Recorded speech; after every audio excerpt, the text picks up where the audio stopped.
All right, hello and welcome back to My Mom's Basement. It is Robbie Fox with a now recurring guest, Travis Mills. It's been about a year and a half since you've been on the show. How's life? Second time is a charm. You know what they say. Life's good, man. I can't really complain. I think the last time I saw you was in DC. In DC. And I went to your show. You came to a pub punk show, which was super cool. I appreciated that very much. Yeah, you guys ripped. Thank you very much. That was a very fun show. It was also just cool to have you there. It was funny that night. You messaged me or texted me, or, oh my God, are you in DC? We're in DC. Came to the show, and me and my girlfriend, or fiance actually, always watch Help, I'm in a Secret Relationship. It's a marathon show for us. Okay. So I text her and I say, oh my God, Travis is coming to the show tonight. How cool is that? She sent me back just like a screenshot of she was watching the show on TV. And at the exact same time. This is like an inception. It was a weird inception, Robbie and that's what we're here to Travis. talk about Yeah. today. Help, I'm in a Secret Relationship is back. It is. So it's kind of a full circle thing there. I but love yeah, it, thanks man. for coming to the show. Dude, thanks for having me. Yeah. Always. The show's back. Another season. It's crazy because we've been filming these episodes since it's been like over a year. So Of the ones that haven't aired yet? yeah, because we shoot them like in batches, right? So we film like when we get like orders, it was like 24 episodes. So last year, 12 of them came out, and then we were still filming, and now the other 12 are starting to air. So I was looking into it because I feel like I've seen a lot of episodes. I'll be honest. Yeah. But there's still like episodes that I'll be like, is this a new one? And it's not a new one. There's so many episodes that are already out, so many that are coming out. Like, how does that work in terms of how many do you film a year? 20. So Is that 24 in a that's in a calendar year? Last year it worked out to about like 20 because we started filming season like 3 and 4 in 2023, but then I went on tour. Yep. So like the show shut With down. Avril. Right. Yeah. Yep. So and then my co-host Ronnie, she had a baby. Yep. So we both like took like 6 weeks of just like time out, which was really cool because when you're filming a show like that, dude, it's 2 to 3 flights a week. I was going to say a lot of travel on top of your I become normal media pro. touring, all of that. I become a pro at travel. Really? Do you have Yeah. any hacks? Or Ooh, tips? any hacks or tips? Because I travel a decent amount for work, but I wouldn't consider myself a pro at all. How many flights are you on? Like, you think a month? It's so dependent on like the specific month. There are months, this month, 0 flights. I had from September to October, like 13 flights. Do you have lounge access? No. Okay. My a credit fiance card. does. Get a credit card. And I just like, I'm always like, oh, can I get into the Delta Lounge Yeah. with you? You got a +1? Like, yeah. It's kind of burnt out now just because everyone's gotten smart. But I know, if you're, and they're doing that But dude, thing. just get a credit card. Yeah. Just get a credit card. This is, by the way, this is not an ad for any credit card company. I know, Big or Delta's anything. getting into the interview now. I'm pushing Big Delta's agenda. Big Amex over here. Unless MasterCard wants to sponsor the pod. Or you got to be like diamond friggin' medallion. I by am. now, right? So You that, are, yeah, dude. I hit it. I hit it in December, like right before Christmas, and I got really excited for a second, and then I realized like, this is stupid. Why the fuck? And it just resets now, right? So you just got to hit it. No, I again. have it for all this year. Yes, but you gotta hit it this year for next year. That's the thing. That's the scam, Yeah. dude. And that's how they get you. You got to keep flying. It's fucked. It's like drugs. When you have travel days, like when you're on the show or when you're on tour, Yeah. when you have like off days or travel days where you're not filming or you're not playing a show that night, are you just staying in the hotel watching movies, or you try to get out and do things? So tour is definitely more time to go explore Yeah. cities, right? Because I also like, it's just a way different method of travel. You're on a tour bus. So, and you have off days. So like the bus parks in DC. We don't have a show till the next day. So I hit you up, take an Uber into the city, go to a venue and like go to a mall, go get food, go and watch your show. Go back to the bus, wake up at the venue the next day. For the TV show, you fly in the day before you film. And depending on how long that takes, it's like by the time you get in, unpack, get ready, you're waking up at like 6 or 7 in the morning. Yeah. Getting ready for the day. And then you're filming for like 10 to 12 hours. Holy shit. And then do that for 3 days. It usually takes us about 3 days to film an episode. Yeah. And then, film for 3 days, and then your 4th day, you're flying back. You've filmed so many now. Do you have like one experience on the show that sticks out as the craziest situation you guys have been in? I've said this so many times, but I still think it's the quote unquote, there's two. Okay, there's two. One is, and if you go on TikTok or whatever, you're going to see clips of it. This dude and this doll. Yeah. I don't know if you've seen the doll episode. The doll episode is The doll pretty crazy. episode is definitely just like, I mean, I'm like literally chewing my hand so I don't like bust out laughing. But this dude was for real. Like, he makes videos with his doll. He eats dinner with his doll. And how much prep do you have going into the episode? Like, how nothing. aware of it? Like, nothing. They don't know. Yeah. It's not like a yeah. Hey guys, we're filming this episode and there's this guy with this doll. We don't know anything. So like when he brings the doll out, like we're sitting on a couch like this, and what was crazy is like we got hit up by his best friend. It wasn't like a romantic relationship, but they'd been friends for 20 years. They grew up together. They grew up skateboarding. They grew up making video, like playing music, like doing the kind of shit that we did when we were growing up. They lost touch. And then when they started hanging out again, like he just realized like something was off. Like he couldn't go over to his friend's house. Like his friend wouldn't like return all of his calls. And these are like two people that grew up together. Yeah. They're like best friends from a small town, And when his homie brought this doll out, he was pissed because he's like, dude, like, is this a joke? Are you fucking with me? Understandably so, I think. Yeah, I told him. So there's also like we shoot a lot of stuff that doesn't make of course. The episode because it's just like a lot of content that has to get edited You said down. 10 to 12 hours a day, 3 days. Yeah. So I even told him like, yo, dude, your friend sucks. Like you're way because dude, he was so, and I think his name was Matt. He was just like such a good person. Yeah. Like such like a good human that like you really want people like that to win. And his friend was not. I think his friend was an opportunist and like just trying to be, I don't know, just wants to be the center of attention kind of guy and like make everything about him, which is probably why he's walking around with the doll in the first place, to be the doll guy. The doll guy. And yeah. You don't want to be the doll guy. You don't want to And if you do want to be the doll guy, something's But that's the not thing. right. People come on the show too, and I feel like they think it's going to look like they either think they're going to be famous or they think like they're just going to look great or like, hey, I'll fuck this person over and then a bunch of people will want to like be with me after this. And it's like, dude, you look crazy. Yeah. The other one was in Arkansas. Was it Arkansas or Kentucky? It was one of those. All right, when I say Kentucky... You travel all over, Yeah, when I say Kentucky, it's Kentucky. When I say Kentucky, what does it make you think of? Lexington? I don't know. No. But like... Oh, like fried chicken? No. What's like the stereotype of Kentucky? Like redneck? But go a little deeper. What do people do in Kentucky? Are you trying to get me canceled right now? No. Just like what happens in Kentucky that doesn't really happen in New York City? Farming? Okay, but like familial. Oh, incest? Is that where you're trying to get me? You should have said Game of Thrones. I said Kentucky. All right, yeah, fair enough. We had an episode that we filmed there, and these two people.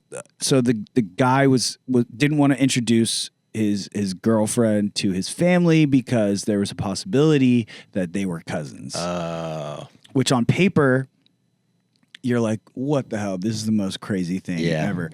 But then when you sit down with them and then they explain it and how she like didn't know her dad's full side of the family and how he had like 10 kids and had other families. And then, this dude shows a picture of his girlfriend to his mom and she's like, well, like you start connecting dots.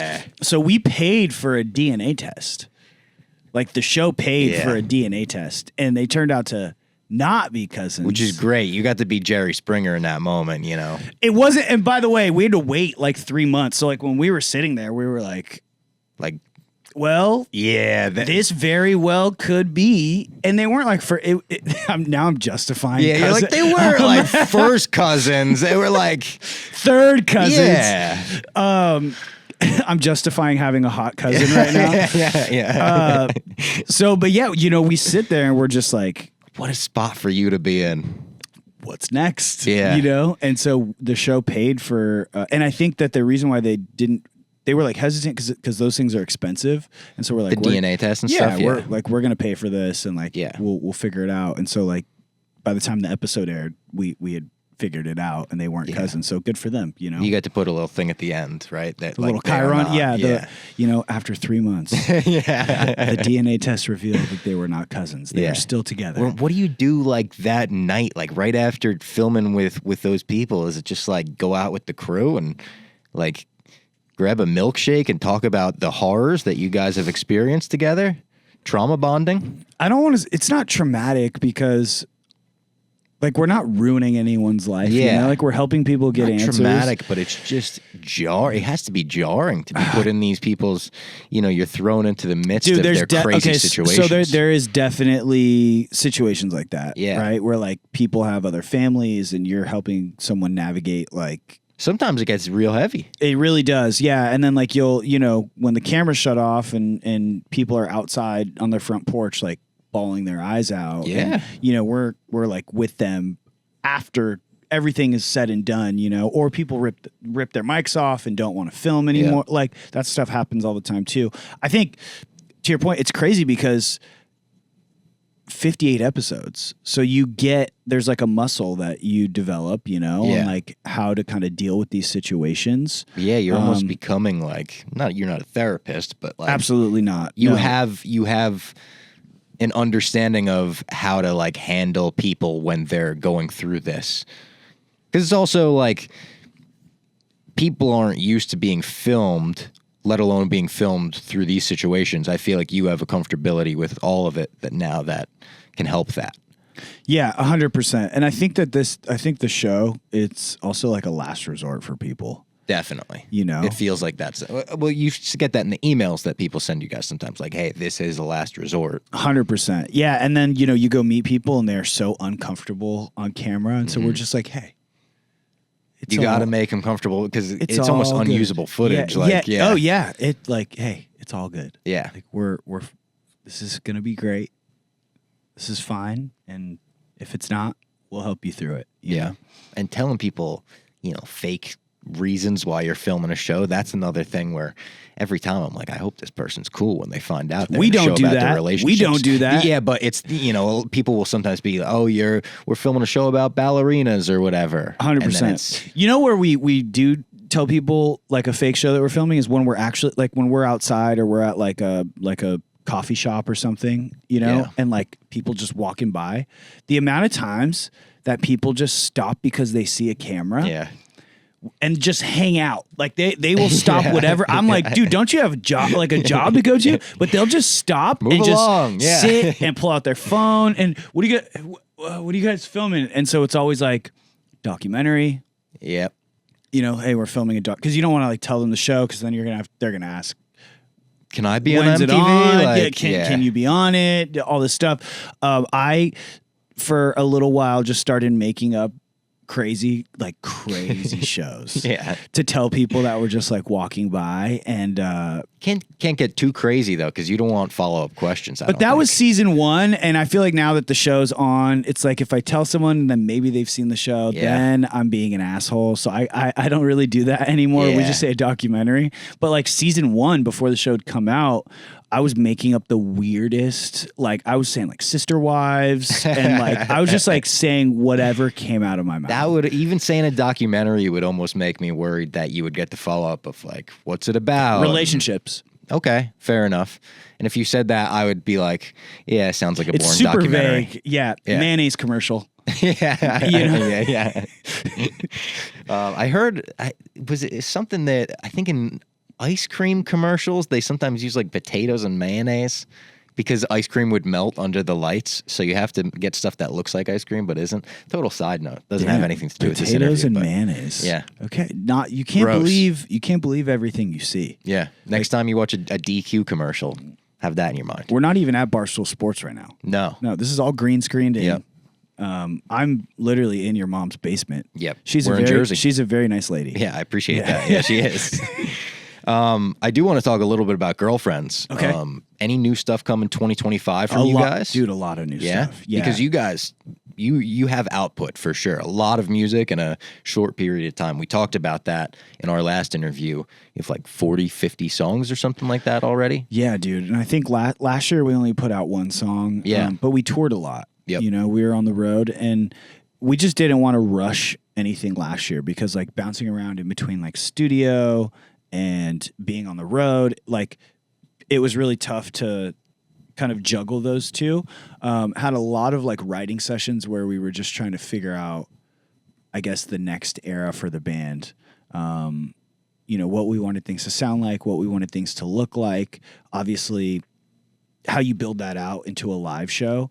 But some things are about to be announced very soon that are going to be really cool, like bucket list things that I'm just really excited about. Sick. And it was crazy because the last night of the Avril tour, we were in Canada, we were at catering, we had just finished our set. We've been on the road for like 2 months, 6.5 weeks. Like, and there's this, I hate leaving for tour and then I hate coming home from tour. Yeah. Because it's like weird. You got to make sure that you pack everything right and like you're not going to forget anything. And, you know, hopefully you had enough rehearsals so that the first night of the show, you don't, mess anything up and all the gear works. And then the last night of the tour, it's like, I got to accumulate all the stuff that I got like on the bus into my suitcase. I got to like fly home early in the morning. And then, you're leaving the greatest summer of your life. You lose the rush of it. Yeah. There's nothing to replace that. So we're sitting like at a table kind of eating after our set and we're in the hockey arena, just legendary shit. And I'm just like, it goes by so fast and so slow at the same time. So we're all kind of like bummed. Mm-hmm. We're sad that it's over. We're a little excited to go home just because like you miss your own bed. Of course. And you're tired. But we got an email literally sitting at the table. Like we're like, me and Nick are on our phones and like we refresh and like he goes like this and like I look at my phone and we open it and it's an offer for something else. Because like, we were just sitting there like, okay, cool. What's next? We just did the biggest tour of our lives. Mm-hmm. Like who knows when we'll get to do something like this again. And then literally as we're sitting there, the email comes through and it just felt like fate. Something out of a movie. God was just like, here you go. Yeah. And it just made like leaving just okay. Man, I'm stoked. Like, okay, cool. This is great. Like everything's good. Sick. We're going to keep an eye on your socials and keep an eye out for that announcement. Yeah, we're like 2 weeks away from everyone finding out. All right, good. We're excited. When you go into the studio with Girlfriends, where do you like to go in terms of like progress on songs? Do you like to go in with a clean slate and say, let's write a song today, let's record it? Do you like to go in with pieces of a song and put it together with Feldman or whoever in the studio? Or do you like to go in with like, hey, this is the song, let's record it? I think with my ADHD, it's like I'm a clean slate guy. Yeah. I have a problem finishing songs. I love starting songs. Okay. Because every beginning, it's like, it's endless possibilities. And then when you start, when a song starts taking shape, there's so many other ways that it could go. Or maybe, I think the hardest part too, it's like when you have an expectation of what something, like you want something to sound like, because then you become attached to this idea and it never goes how you think it's going to go in your head. And, when you're in with Feldman, like, he's just talk about output. Like that dude is, he could write. We're writing like 2 songs a day right? with him, which is really cool. Also, because it's like, if you don't like something, all right, well, let's finish this idea, because in 2 months, you're going to maybe listen to that folder and something that you didn't love today, you're going to be like, wait, why didn't I like this? Yeah. And then you're going to write another one the same day. And then in like 48 hours, it's going to sound like a finished record just because that's how he produces things. He has it like down to a science, which is really cool. Like that writing process, it's hard to beat because there's no like spending 4 months on one song. Yeah. You know? And I feel like when that happens, it's like, I can't work like that. I get overthink. I'm so ADHD, like, and I'm so like instant like if I have an idea that I love, I want to hear it like now. You And know? I assume you're working with Feldman on upcoming Girlfriend stuff as well? We've been in the studio with Feldy, yeah. Cool. Which has been awesome. Yeah. Last time you said he's basically the honorary third member. He is. Yeah, that's awesome. He's the ghost member of Girlfriends. I mean, great guy to have as the ghost member, a legend of the scene, you know, He's someone the that best, really knows pop punk and anything associated with pop punk inside and out. What is the best and then also the worst show that you've ever performed? The best and worst show that I've ever performed. Could be, you know, before Girlfriends as well. Oh, dude, so many bad shows. so many literal basements. You know what? Like, what was huge when I was like growing up and in the scene was, I don't know if they did it here, but backyard shows. Oh yeah, it was a huge thing. Like, especially it was more. I feel like at least growing up personally, it was more basement shows than backyard shows. But there were backyard shows. Yeah, like especially on the West Coast, it was like you would go to someone's backyard, not in good neighborhoods, and it would be like a shitty PA speaker. And you would literally just set up drums and, you know, cabs and like the microphone, everything coming out of like just like that one PA speaker. I mean, all the guitars, like nothing was like drums were not mic'd. No, yeah. You know, and yeah, you would just Nobody's have like paid, right? Just for the love of the game. Oh, dude, yeah, no, free shows. Yeah. Crazy pits, like fights. Cops breaking it up, and there'd be like equipment, like the next band that's about to play, like their drums are like in the living room, like about to get dragged out to like, you know, the backyard, like where like the porch would be. Yeah. People like jumping onto like air conditioning units. I gotta tell you, this kind of sounds like you're setting up the best show you've ever played. It sounds awesome. What's crazy is like it was amazing. Yeah. I remember we played a show at a mattress store, like in a parking lot of a mattress store. Wow. Like a Mattress Depot parking lot that was like abandoned, and it got broken. They'd always get broken up. Yeah. By security guards, by cops. So hopefully your band got to play. Yeah. Before it's like the Beatles on the roof, you know? Before that. And they only got to play for X amount of time. So yeah, it's I guess just like you at the mattress store. Thinking about like I wouldn't want to do that now, but dude, it was amazing. Yeah. I didn't fully get to do that stuff. I played shows growing up. But like we played like Battle of the Bands that were kind of in real venues. I played the Stone Pony like 3 times before I made it to high school. Yeah, I had to wait until about 2 years ago to play that venue. Yeah, it's like, and my older brother's 12 years older than me. He is 10 billion times the musician that I will ever be. And he's the same way. He's like, yeah, I've never played the Stone Pony. My little brother's in middle school and he's can't stop playing the Stone Pony. Stumbled backwards into it. Yeah. So I didn't have that experience. I want pop punk to play like backyard shows. I want to have the experience of what the fuck is up Denny's, playing a Denny's. Dude, we played a Bojangles parking lot. So Warped Tour 2009, I was not officially on the tour. I just followed the tour and I would play in a tent every single year. And I got a bunk spot on this band Attack Attack's tour bus. Yep. So Denny's, this is crazy about Denny's. Denny's sponsored Warped Tour. Yep, I remember. In 2009. And the way that they did it is it was called like Denny's All Night or some like weird rock adjacent name. Yeah.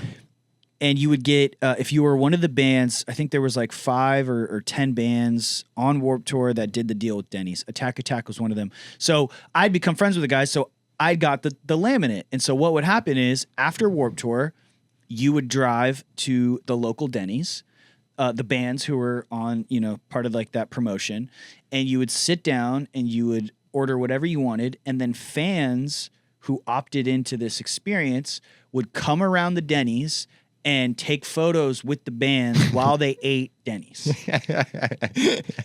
I want to see these photos. Dude. Someone needs to do a photo book. Yes. Of like these pictures dug up from Warped Tour 09. So, you know, you'd be like eating with like, like the band would be eating, and then like fans would like come and like stand in front of the table for like their photo op while you're like crushing a grand slam. But the cool thing was that you didn't have to pay for any of the food. That is cool. You know, huge for bands on Warped Tour dude, in 09. Yeah. I wasn't actually playing. Like I wasn't an artist. What do you mean by that? You weren't on Warped, so but you I would wasn't follow. booked.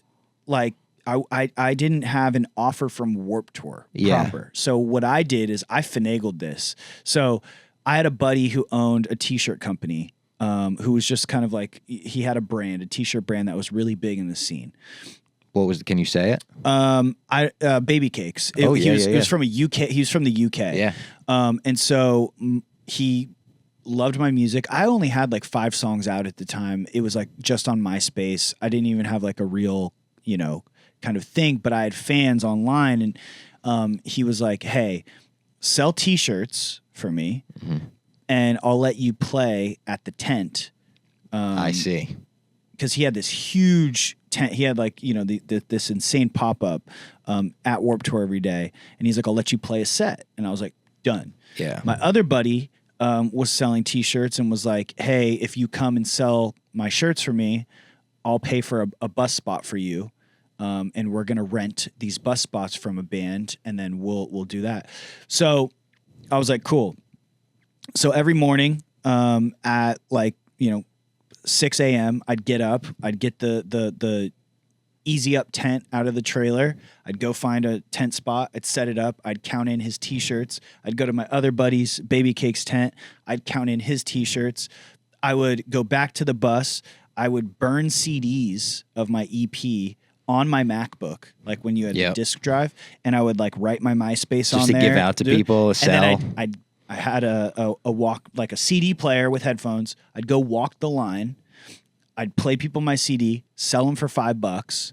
Okay. Then I would go and sell my friend's shirts from like whenever Warped Tour opened, 9 or 10 a.m. So early, yeah. Until like 1 or 2. At 2, I would take my lunch. I'd go back to the bus. I'd grab my microphone and like my laptop and like my little set. I'd walk over to the big tent. I'd set it up through their PA. I would play like a 20-minute set because I only had 5 songs. Kids would come into the tent. Then I would go bring my stuff back to the bus, go back to the T-shirt thing, sell T-shirts all day, break it down, count it up. It was a grind. Dude, it was a grind, but I'd make like $150 a day selling discs, right? I didn't have because no one was paying me. I was getting paid for a bunk spot, so I got to sleep on the bus. Then I was getting a slot. But the Denny's thing, I got to eat like amazing. You ate a lot of Denny's every night, and then you'd have catering on Warped Tour. So during the day, I was good.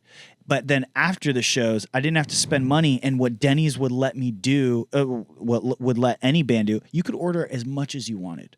Wow. So I would eat, and then I'd order what a deal. I'd order like 3 more meals and put them for on the the next bus. day? Yes. And so I would just stack these meals up. That bus was smelling like eggs, bacon, all that every day. Pancakes. Yep. Like, dude, I didn't eat Denny. I mean, I could not even look at a Denny's for like years. Yeah, after I could that. imagine. But dude, shout out to what the fuck is up, Denny's? Because it literally, that's how this whole thing started. Yeah, Denny's is for the scene. Yeah. Always has been. Love that.